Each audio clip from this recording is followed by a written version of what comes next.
Genius. Друзья, всех приветствую! Сегодня в обзоре рассмотрим динамические наушники от компании Team Hi-Fi. Последний раз я снимал обзор на их очень удачную, басовитую, теплую по подаче модель T5S. А сегодня рассмотрим T2 MK2. То есть это обновление оригинальных T2. Наушники поставляются в очень небольшой серой коробке с надписью T2 MK2 на лицевой части и логотипом компании Team Hi-Fi. Но технических характеристик на коробке почему-то снова не указали.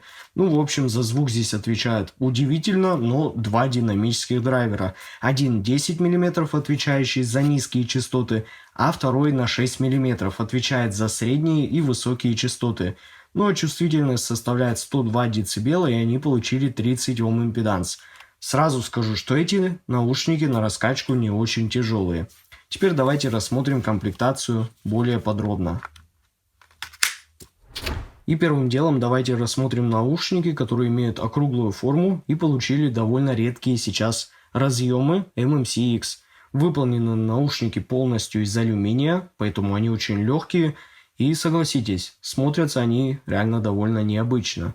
На лицевой части у них тут есть 3 небольших отверстия, а еще одно компенсационное находится рядом с соплом. И как вы видите, я его заклеил скотчем, для того, чтобы вернуть адекватное количество баса этим наушникам. И об этом мы подробнее поговорим с вами чуть позже. А сопло тут очень небольшое, слегка вытянутое, но радует, что у него есть, по крайней мере, вот такой вот выступ. Поэтому амбушюры цепляются сюда более надежно. И с посадкой, несмотря на очень необычную форму наушников, все тут довольно хорошо. Сидят в ушах наушники плотно и обеспечивают хорошую звукоизоляцию. Но вот если бы сопло было чуть более вытянуто, то было бы вообще отлично. А по аксессуарам тут вообще все довольно просто. Имеется вот такой совершенно стандартный 4-жильный и очень легкий, немного путающийся кабель с коннекторами MMC-X, где есть маркировка правого и левого канала. И также он получил штекер на 3.5 джек. Да, баланса здесь нету, поэтому, возможно, вам придется докупить отдельно кабель с подходящим коннектором, если он будет вам действительно нужен. А также тут еще имеется одна пара вот таких цветных пенных амбушюр и силиконовых разного размера. А теперь давайте-ка мы лучше разберем звучание этих очень любопытных по подаче наушников. И вот так выглядит графика чеха этой модели в абсолютном стоке, вот как есть, если бы вы их купили. И по сути здесь нету никакого намека даже на аккуратную полочку баса, хотя бы как на моем таргете. И уж тем более намека на басхедность тут явно не прослеживается. И в итоге мы получаем очень ровные, совершенно неглубокие низкие частоты с большим акцентом на мидбасе и чуть более выдвинутую область верхней середины и высоких частот.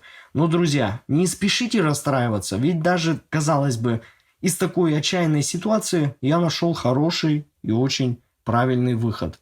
Все, что вам нужно будет сделать, это заклеить вот эти компенсационные отверстия, которые есть на левом и правом наушнике рядом с соплом, клейкой лентой или скотчем.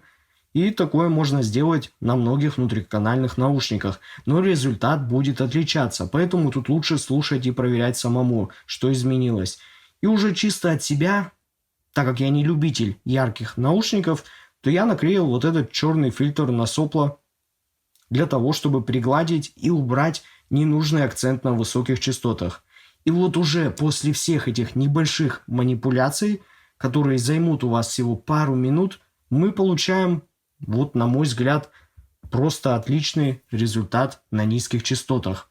Как видно, они очень заметно подтянулись, даже больше, чем на 10 дБ, что, как по мне, вообще круто. И это в корне меняет звучание этих наушников, да и в целом любых других, где вы могли бы встретить похожую проблему на низких частотах.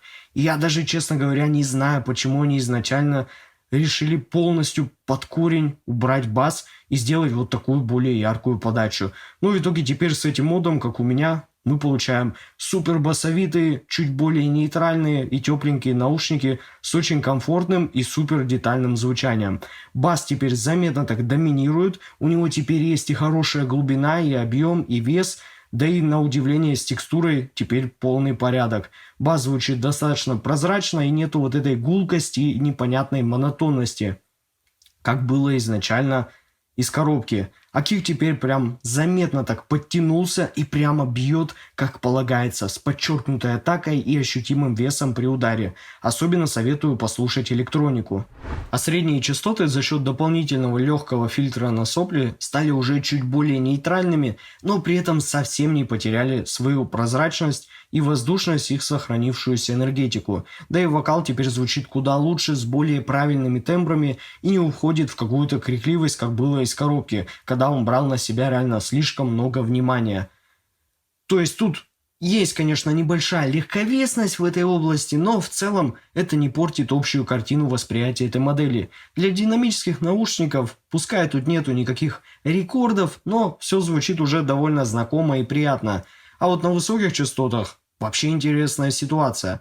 Тут есть и очень выраженная техничность, и имеется хороший уклон в аналитику, за счет чего мы имеем более лучшее разделение тарелок и перкуссии, которые прям довольно хорошо выдвинуты вперед. И они очень детальные и искристые, местами даже как будто чересчур, особенно если не клеить фильтр на сопла.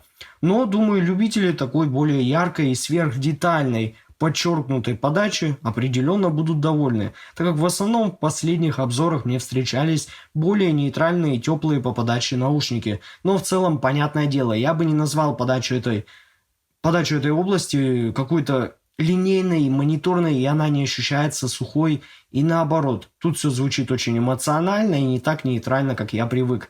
Поэтому вся музыка в них играет дерзко и очень напористо, и любители подобного тюнинга определенно должны оценить. Но вывод по данной модели наушников у меня получился таков.